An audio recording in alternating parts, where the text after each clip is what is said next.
നമ്മൾ വണ്ടി നിറക്കിയ സാധനങ്ങളാണ് ഇതൊക്കെ.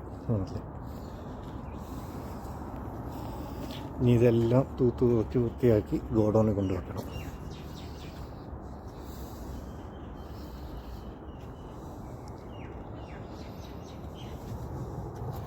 വണ്ടിക്കുള്ളിലെ അവസ്ഥ ഒന്നും അറിയത്തില്ല, അതിനതും നോക്കണം. മഴ കാത്ത് ഇതിനകത്ത് വലിയ കച്ചടയും കാര്യങ്ങളൊന്നും ഇല്ലെന്ന് തോന്നുന്നു. ഇതിനകത്ത് വലിയ സീനില്ല. മറ്റേ ബോട്ട് വരുമ്പോൾ ഇതിനകത്ത് മൊത്തം മണ്ണും മണലും ഒക്കെ. ഇത് ഷവർലൈറ്റിൻ്റെ വണ്ടിയാണ്. ഈ വണ്ടി കുവൈറ്റിൽ നിന്ന് എടുത്തിട്ട് സൗദിയിൽ കൊണ്ടുപോയാണ് ഈ ബോഡി വർക്കൊക്കെ ചെയ്തത്. ഈ ക്യാബിനൊക്കെ അടിച്ചത് സൗദിയിൽ നിന്നാണ്. സൗദിയിൽ അൽക്കസീമിലാണ് ഇത് ചെയ്തത്. വിശാലമായിട്ട് 3-4 പേർക്ക് കിടന്നുറങ്ങത്തക്ക രീതിയിലുള്ള സംവിധാനങ്ങളൊക്കെ. ഇതിൻ്റെ അടിക്ക് സാധനങ്ങളുണ്ട്. ഇത് തുറന്നു കഴിഞ്ഞാൽ ഇതിൻ്റെ അടിക്ക് സാധനങ്ങളാണ്.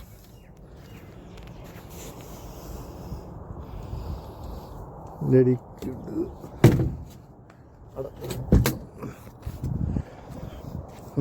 ഒരു ചെറിയ ഫാമിലിക്ക് അത്യാവശ്യം പോയി മരുഭൂമിയിൽ എവിടെ വേണമെങ്കിലും പോയി കിടക്കത്തക്ക രീതിയിലാണ് ചെയ്തിരിക്കുന്നത്.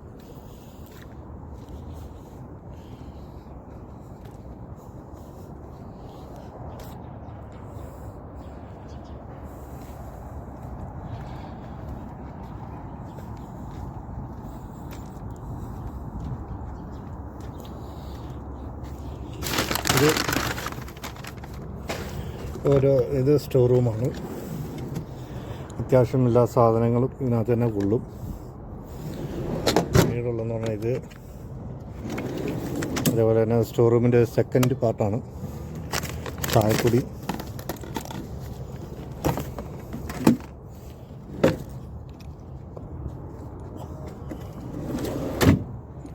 ഇതിനകത്തെന്ന് പറയുന്നത് ഗ്യാസ്, മുകളിൽ ഇതാണ്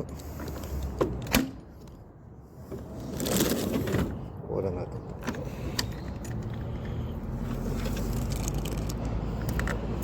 ഏറ്റവും അടിക്ക് ഗ്യാസിൻ്റെതാണ്.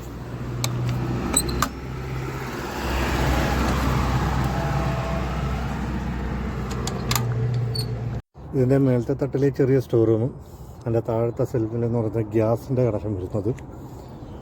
ഗ്യാസിൻ്റെ 2 ബർണറോടുകൂടി ഗ്യാസാണ്. ഈ താഴെ ഏറ്റവും ലാസ്റ്റ് വരുന്നതെന്ന് പറഞ്ഞാൽ വാഷ് ബേസിൻ, പാത്രങ്ങൾ കഴുകാനോ അതിനൊക്കെ ആയിട്ടുള്ള വാഷ് ബേസിനാണ്.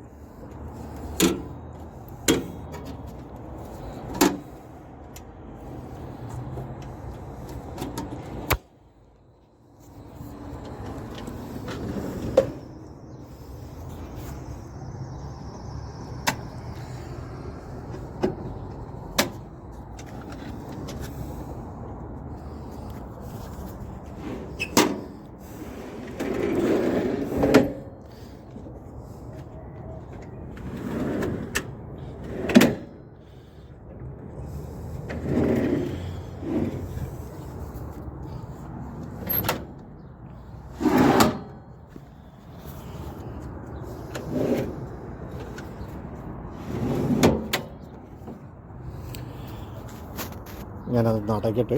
പിന്നെ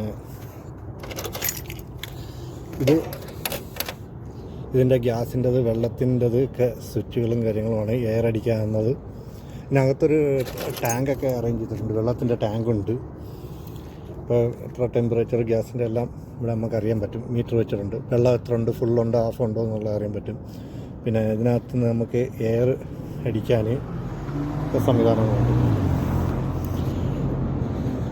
താജസ് അൽ കസീം ഫാക്ടറിയിലാണ് ഇത് ചെയ്തത്. കസീമിലാണ്. ഷവർലൈറ്റ് കാരവൻ്റെ വിശേഷങ്ങൾ പാർട്ടുകളായിട്ടാണ് അപ്ലോഡ് ചെയ്തിരിക്കുന്നത്. വീഡിയോ ഇഷ്ടപ്പെട്ടാൽ ലൈക്ക് അടിക്കുവാനും സബ്സ്ക്രൈബ് ചെയ്യാനും മുമ്പത്തെ പാർട്ടുകൾ കാണുവാനും മറക്കരുത്.